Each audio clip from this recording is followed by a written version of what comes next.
Okay, it's Saturday and I'm here just killing a little time. I've got one wheel here that's still mounted. This is the GL 1800 front. And I did one yesterday and it actually worked out really good. So I'm going to go ahead and do this one. I already took the valve stem out.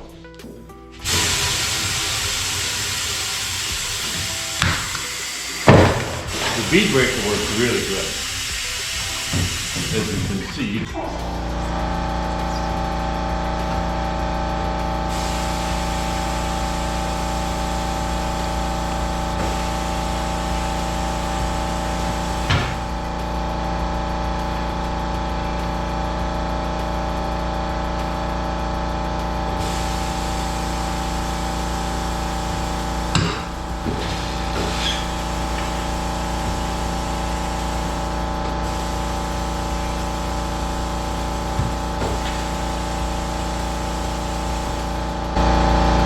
And it's got this nice plastic cover on it so it doesn't damage the rim. Now I'm leaving the rotors on as an experiment to see if it'll work.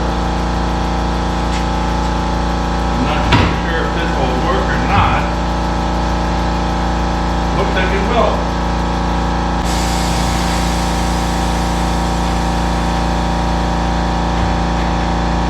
There we go. So, we'll move her up a little bit here.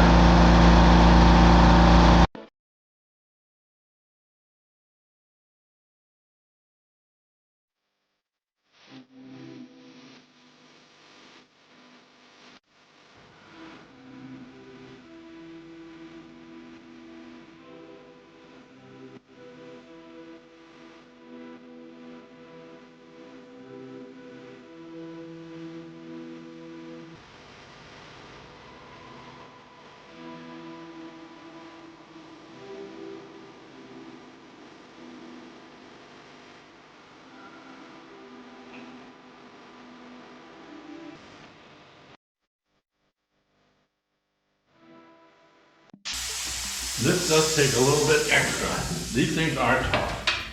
So first thing you do is, I've got one of these hold down for the bead.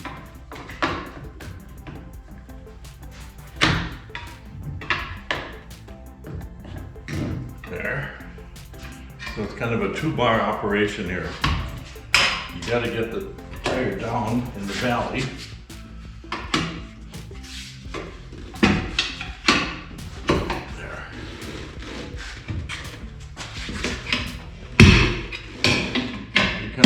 Around here.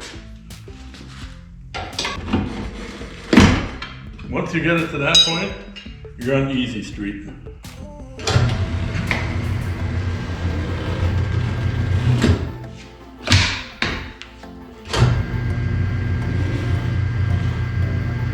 So as you can see, it takes a little extra work. When I do these by hand, it takes 3 bars and a whole bunch of creative language to get this thing done. The plastic handle on the big bar, yeah, that's kind of a pain.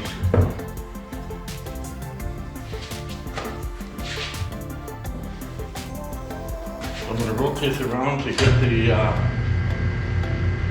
valve stem out of the way. There.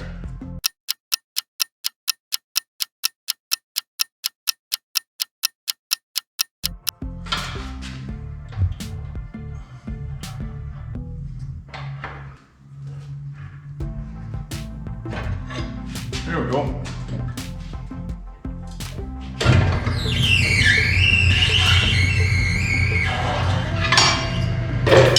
There we go.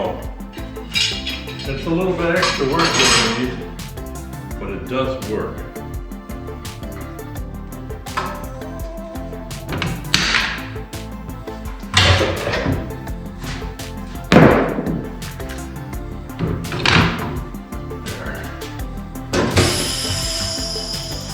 And it doesn't damage the rotor. The rotor's, I can get my whole hand underneath the rotor. That works out pretty nicely. I'm guessing this is a 18 inch.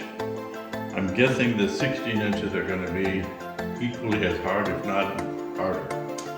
But it remains, the fact remains it does work quite well. And doing these by hand is very much harder. So, yeah. And this is only the second one I've done on the machine here.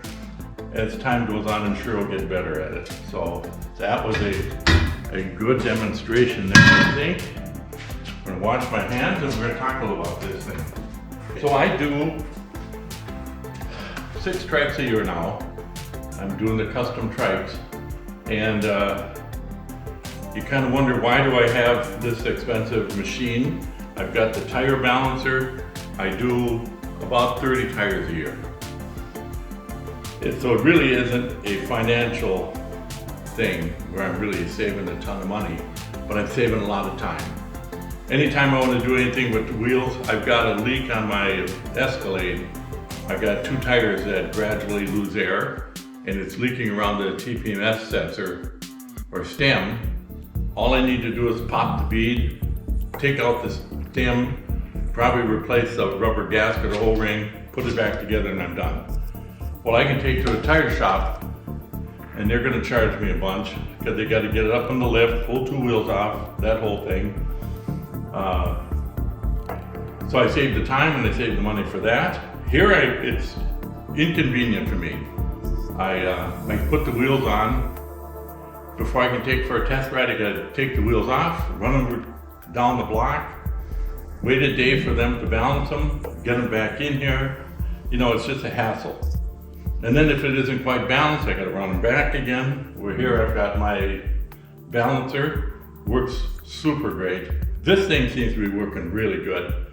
And between the 2 of them, I got about, I don't know, 16, 1700 tied up. It's well worth it for me. And this stuff has value. So someday down the road, someone buys the business from me here pretty soon, hopefully. Or, you know, worst case scenario, comes to an auction, I have value here. All my tools are worth something. So that's the way I look at it. You know, and I just discovered something. There is a spot for this. And it goes right here. Just like that. You learn something every day. So I've done 2 tire mounts, 2 disc mounts. I'm perfectly happy so far. Did the balancing thing, that thing's working out really great. So right now, you know, for the money, I paid $886 for this, plus tax, plus tailgate charge, because I had to pay an extra $65 for, they get myself in camera here. So they'll arrange the shipping, which means they call the guy and say, yeah, make sure that you put a lift gate on the delivery truck. And that's okay. You know, that's perfectly fine. So I was glad to pay this lift gate service because they took it right to the door. The guy actually wheeled it in the shop here with his pallet truck and dropped it off. And, you know, then I took it from there, as you saw in the last video, link in the description. And that went really well. It went well.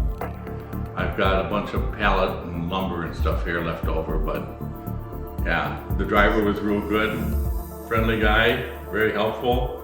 Everything worked out so nicely. I'm really happy with the machine. If anybody's looking at buying one of these, they don't take that much room.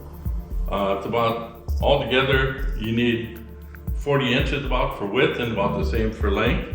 Height-wise, as you can see, this is not as tall as me, and I'm 6'1". So, yeah, pretty good deal. I'm happy all the way around. It's a great value. Yeah, the Mayflower stuff, you know, and I'm sure it comes from, it's made in China. I'm sure it is, you know, and people get all bent out of shape about that, and it's a sad fact, but I don't care where you buy this stuff. I think Mayflower is a company out of, I think Wisconsin, I'm not real sure. American company, but you have no control of where they buy stuff, so, you know, for me, economically, it fits my budget. And everything I have in here is Grizzly, and my welders are Eastwood. I'm sure none of them are made in the United States. It's just one of the things. You know, I don't get all bent out of shape about it.